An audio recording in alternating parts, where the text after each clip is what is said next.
함께 한번 기도하겠습니다.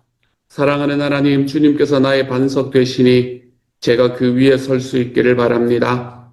사랑하는 주님, 제가 그 위에 서서 하나님 앞에 든든하고 담대하게 걸어갈 수 있도록 도와주시니 감사합니다. 주님, 살아가다 보면 여러 가지 풍랑이 오고 살아가다 보면 여러 가지 파도가 오기 마련이지만 하나님이여, 그 모든 것들 속에서 우리 살아계시는 하나님 온전히 삶으로 경험하며 걸어갈 수 있게 하여 주셔서 어느 순간에든 담대함으로, 어느 순간에든 기쁨으로 주님 앞에 설 수 있는 하나님의 사람이 될 수 있도록 주님 도와주옵소서. 오늘 하루 하나님, 우리 식구들 한 사람 한 사람들에게 우리 주님이 주시는 이 담대함과 평안함이 하나님 모두의 마음과 삶을 채울 수 있도록 주님 함께 하여 주옵소서. 모든 말씀 우리 주님 예수님 이름으로 기도합니다. 아멘. 에스겔서 29장 1절부터 16절까지의 말씀을 함께 읽습니다. 에스겔서 29장 1절부터 16절까지의 말씀입니다.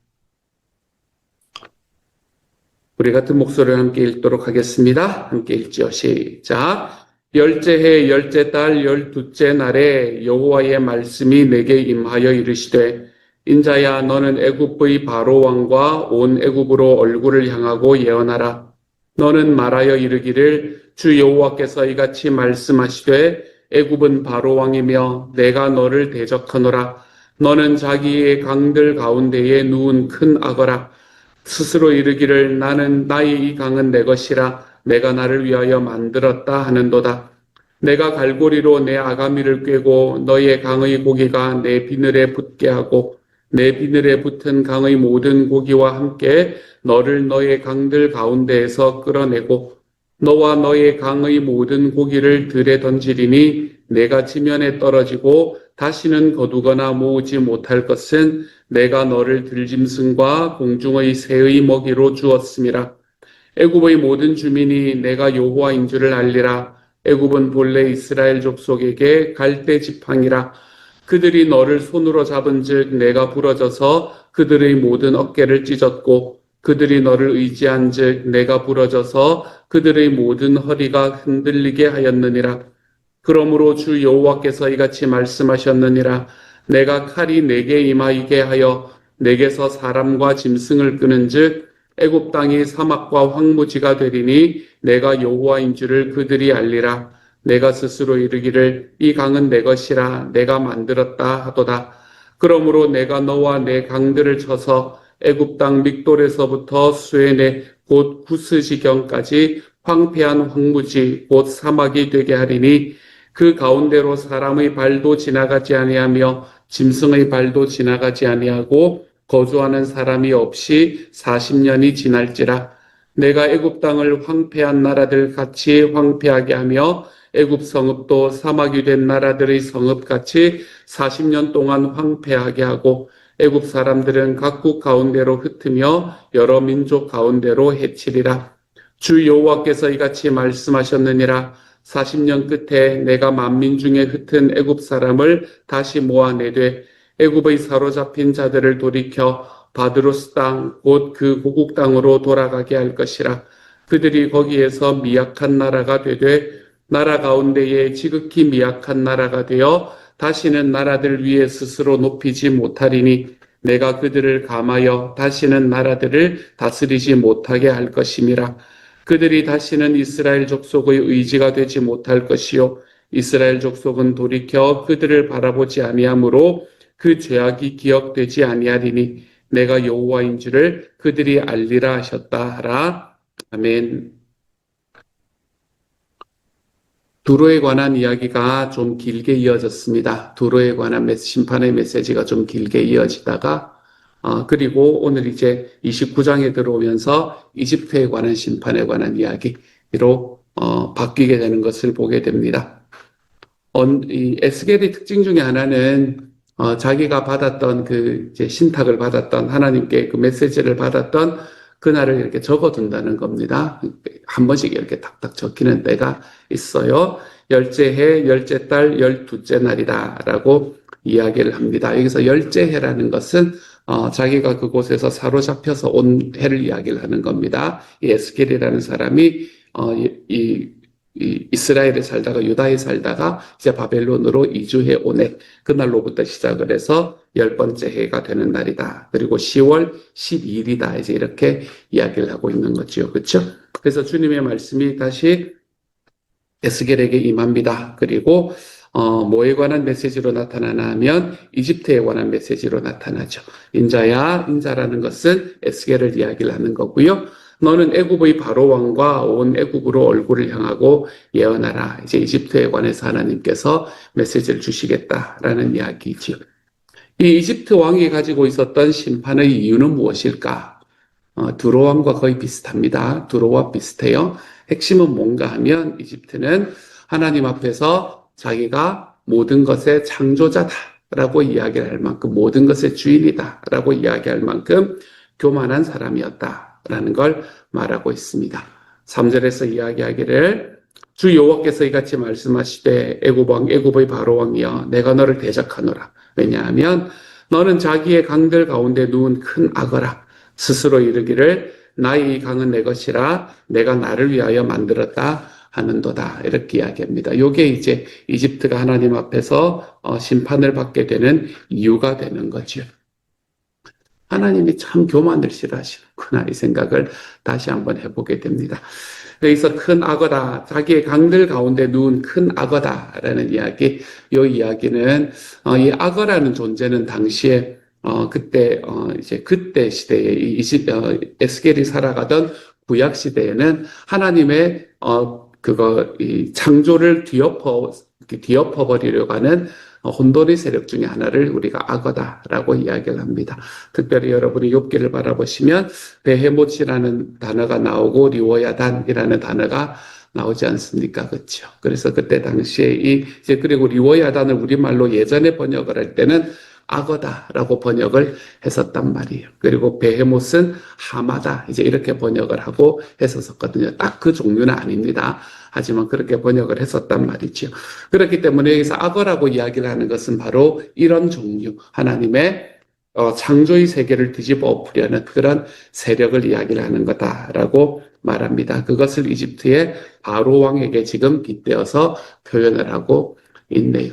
이집트의 바로 왕, 이집트의 파라오는 사실 여기서 오늘 말씀에서도 이야기를 하듯이 자기가 이 강은 내 것이다. 내가 나를 위하여 만들었다라고 이야기하는 자기를 신적인 존재로 생각을 하는 것 때문에 지금 심판을 받고 있긴 하지만 이집트의 파라오는 실제로 그렇게 받아들여졌던 존재였습니다. 바로 자체가 신이었거든요. 이집트 사람들에게는 바로는 신의 아들이라기보다는 그 자체로 신이었습니다. 그렇기 때문에 바로 자체가 신적인 존재로 여김을 받았고 그리고 자기도 그렇게 이야기하면서 하나님 앞에서 교만한 자리에 섰다. 그리고 그것이 네가 심판받는 이유다라고 이야기를 합니다. 그래서 하나님께서 심판을 하시는 이야기가 4절과 5절에 나타나게 되는 거지요. 그러면서 이제 바로와 이 신적인 존재인 바로와 그리고 진짜로 신이신 하나님과의 관계 속에서 일어나는 일들을 바라보면서 6절에 보면 이집트의 모든 주민이 내가 여호와인 줄 알 거다라고 이야기를 하는 이야기로 연결이 됩니다. 그리고 난 다음에 하는 이야기가 조금 특별해요. 6절에서 왜 이렇게 또 심판을 받게 되는가. 그리고 그 마치 에필로그처럼 적혀 있는 이야기인데 6절의 후반부를 보면 애굽은 본래 이스라엘 족속에게 갈대 지팡이라 이렇게 말합니다. 이 갈대 지팡이라는 말은 여기만 나오는 것이 아니라 성경에서 여러 번 나옵니다. 갈대 지팡이다라는 이야기는 여러 번 나옵니다. 갈대 지팡이라는 게 뭘까요? 지팡인데 뭐로 만들어진 지팡인가 하면 갈대로 만들어진 지팡이에요. 그래서 그 의미가 어떤 건가 하면 손으로 잡으면 부러진다. 그래서 다치고 그리고 그것에 의지하면 또 부러져서 허리가 아프게 만들고 이제 이런 이야기들을 하는 게 갈대 지팡이라는 말의 의미입니다. 지팡이기 때문에 의지해야 될 것 같은데 의지하면 부러진다는 거예요. 그게 이제 갈대 지팡이의 의미입니다. 그리고 그것이 무엇이었다고 이야기를 하나 하면 그동안의 이스라엘 백성들에게 바로 이집트 너의 존재의 의미였다. 이렇게 이야기를 하는 거죠. 생각해보면 이스라엘은 이집트를 참 많이 의지해 왔었습니다. 굉장히 많이 의지해 왔었어요. 이집트는 이스라엘에게 보면 전통의 강호였습니다. 전통의 강호. 그러니까 당시에 제국이라고 불릴 수 있는 나라가 몇 개가 없었거든요. 그 구약 시대, 그 구약의 세계에는 이 제국이라고 불릴 수 있는 나라가 몇 개 없었습니다. 근데 그 중에서 이스라엘과 가장 가깝고 가장 오랜 기간 동안 제국이라고 불릴 수 있었던 나라가 바로 이집트였단 말이에요.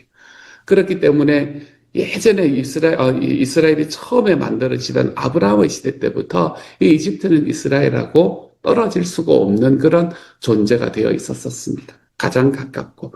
그리고 그 가운데서 엄청난 힘을 가진 그런 제국이 바로 이집트였기 때문에 그렇습니다.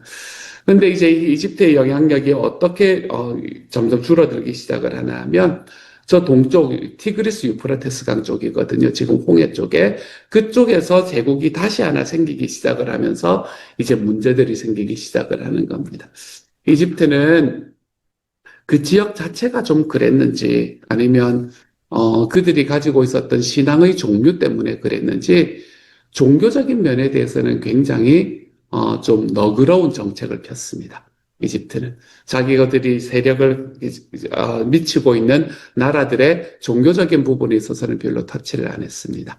자기들이 가지고 있던 그 신앙이 다신교의 신앙이었기 때문에 더더욱 그랬을 수도 있을 것 같아요.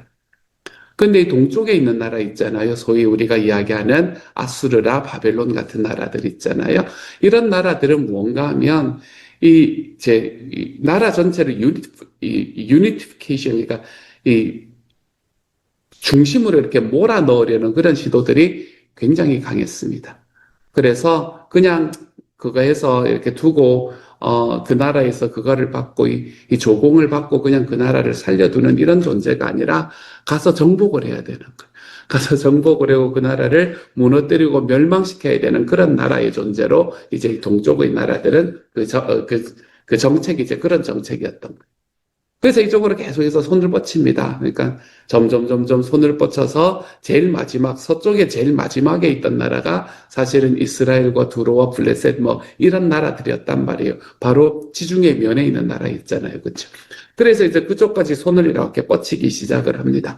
그러면 동쪽에 있는 그 제국이 자기들에게 손을 뻗쳐서 자기들이 힘든 상황에 놓여 있을 때 이스라엘이 의지할 수 있는 또 다른 제국이 있어야 되니까 그 제국이 뭔가 하면 이집트였던 거예요. 이집트.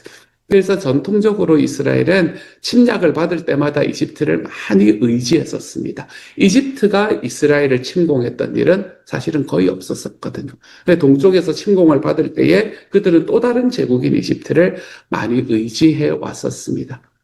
근데 의지할 때마다 실패한 거예요. 이스라엘 역사가 그걸 이야기를 합니다. 이집트는 동쪽에서 있는 그 제국과 싸울 때마다 집니다. 이긴 적이 거의 한 번도 없습니다. 그래서 결국에는 그 땅을 침공도 당하고 다시 살아났다가 그리고 나중에 또 멸망도 당하고 막 이제 이런 일들이 지속적으로 반복된단 말이에요.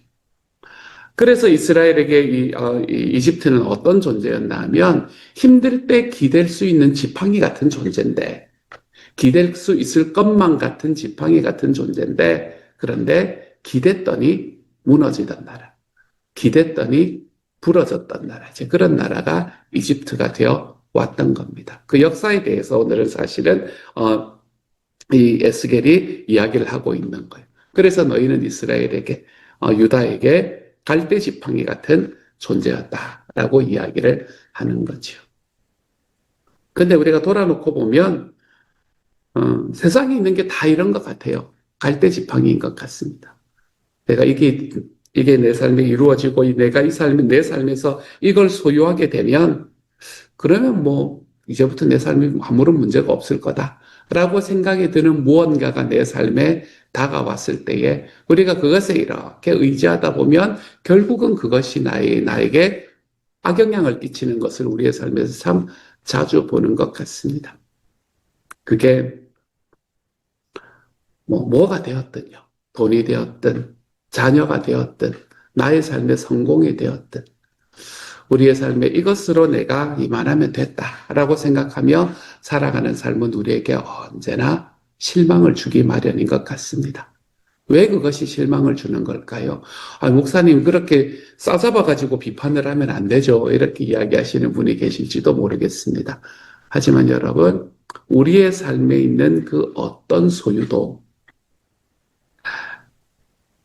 아직 그런 이야기를 하기는 좀 그렇긴 합니다만 우리를 죽음의 길 앞에서 막아줄 수는 없거든요. 내가 아무리 많은 걸 소유해도 여러분의 자녀가 아무리 성공해도 여러분이 아무리 많은 돈을 가지고 있어도 우리는 죽음이라는 문턱 앞에서 피할 수가 없는 존재거든요. 그러니까 우리의 삶에서 이것들은 우리를 만족시켜 줄 수가 없습니다. 이 세상에서는 좀 만족하고 좀 더 편하게 살 수 있는 도구가 될 수 있을지는 몰라도 우리를 온전히 만족시켜 줄 수가 없습니다. 그렇기 때문에 이것들은 우리에게 갈대지팡이 같은 거예요. 어느 순간에 내가 내 삶에서 이만하면 됐다고 이만하면 그거하다고 이야기를 하다가 결국에는 죽음의 앞에서 죽음의 문턱에서 우리가 두려움으로 이 땅을 떠날 수밖에 없는 존재. 그렇기 때문에 우리가 기대는 모든 것들은 다 갈대지팡이가 될 수밖에 없는 겁니다. 물론 그 전에 우리를 배신하는 것들이 훨씬 더 많습니다. 제가 살아왔던 경험을 보면. 하지만 우리의 삶에서 죽음의 문턱에서 우리를 구원해 줄 수 있는 게 없기 때문에 우리는 이것들이 어차피 내 삶의 갈대지팡이다 라고 고백할 수밖에 없는 거네요. 하지만 우리가 하나님 앞에서 나의 삶의 이 순간성, 나의 삶의 죽음 앞에서도 나의 삶을 또 다른 생명으로 이끌어갈 수 있는 존재가 우리의 삶에는 존재합니다. 그게 바로 우리 주님께서 십자가에 달려 돌아가신 바로 그 사건으로 우리에게 다가오신 하나님의 사랑이 우리를 거기까지 이끌어가게 되는 거지요. 내가 가지고 있는 나의 소유가 아니라 하나님에게서부터 온 하나님의 은혜와 사랑. 그것이 우리의 삶에서 내가 넘을 수 없다고 생각하는 그 어떤 존재에서조차도 우리의 삶을 지키고 우리의 삶을 붙들어주는 존재가 된다는 겁니다. 그러니까 사랑하는 여러분, 의지하려면 나의 삶의 모든 것을 죽음 넘어 생명을 주실 수 있는 능력을 가진 하나님을 의지하시기 바랍니다. 여러분의 삶에 의지하시려거든 우리를 죄에서 구원해내서 죽음의 강을 건너가도록 만들어주신 예수 그리스도의 십자가를 의지하시기 바랍니다. 그래서 그분의 십자가 앞에서 더 담대해지시기를 바랍니다. 그분의 사랑 앞에서 우리가 하나님 앞에 더 담대해지시기를 바랍니다. 세상에서 나타나는 어떤 삶의 어려움과 아픔이 있으면 여러분 이렇게 이야기 한번 해보시기 바랍니다. 아유, 주님이 나와 같이 계시는데 뭐. 이런 고백으로 한번 걸어가 보시기를 바랍니다. 누군가의 관계 때문에 내 마음속에 이렇게 해야 될까 저렇게 해야 될까 고민이 되는 순간이 온다면 여러분 아유, 하나님이 나를 사랑하시는데 뭐. 이런 고백으로 우리 주님 앞에 한번 나아가 보시기를 바랍니다. 이렇게 우리가 주님을 의지하고 주님을 붙들고 살아가는 삶을 살아갈 때 우리는 갈대지팡이가 아니라 다윗이 이야기했던 것처럼 지팡이와 막대기가 나를 안위하신다 라는 그 메시지를 우리의 삶 속에서 발견할 수 있게 될 겁니다. 나의 진짜 지팡이 되시오. 부러지지 않으시는 내 주님. 내 삶에 어떤 순간이 온다고 하더라도 결코 그 안에서 부러지지 않으실 내 주님을 의지하고 그분께 기대고 살아감으로 저와 여러분이 살아가는 오늘 하루의 삶이 하나님 앞에 더 든든하게 될 수 있기를 바랍니다. 갈대지팡이를 의지하지 마십시오, 여러분. 너무 그런 것들에 의지하지 마시고 그것들은 내 삶이 여기에서 좀 더 편하게 만들어줄 수 있는 도구다. 이걸 생각하십시오, 여러분. 그래서 도구로서 사용하시면 됩니다. 가지지 말라는 말이 아니에요. 도구로서 사용하시면 됩니다. 하지만 그것에 의지하지 마십시오. 이것이 내 삶을 지켜줄 거라고 여러분 생각하지 마십시오. 우리의 삶을 지켜주시는 우리의 삶의 반석은 바로 내 주님이시다. 이걸 붙들고 하나님 앞에서 오늘 하루도 살아가 볼 수 있는 하나님의 사람이 되어 가시기를 우리 주님 이름으로 축복합니다. 함께 한번 기도합시다. 주님, 살다 보면 내 삶을 풍족하게 만들고 내 삶을 더 편안하게 만들어 줄 것들을 하나님 우리의 삶의 우상으로 삼고 살아가는 때가 종종 존재하는 것을 경험합니다. 돈이 그렇고 자녀가 그렇고 내 건강이 그렇고 내 의지가 그렇고 하나님, 아유, 그런 것들이 얼마나 많은지 모릅니다. 하나님, 이 모든 것들이 하나님께서 내 삶을 위해서 주신 하나님의 선물이다. 이걸 기억하게 하여 주시되 주님 그것에 의지하고 살아가지 않게 하여 주십시오. 내 삶에 의지할 것은 내가 이 땅에서 살아가는 모든 삶을 넘어 나의 영원의 삶을 이끌어 가시는 내 주님이 나의 의지할 분이시다. 내가 하나님 앞에 의지함으로 내 삶에서 주시는 하나님의 손길 기억하고 나와 동행하시는 주님을 바라보며 내가 내 삶을 더 담대하게 살아가 보겠다. 하나님 앞에 이렇게 고백하며 걸어가 볼 수 있는 하나님의 사람들이 되어가는 오늘 하루가 되도록 주님께서 도와주옵소서. 모든 말씀 우리 주님 예수님 이름으로 기도드립니다. 아멘.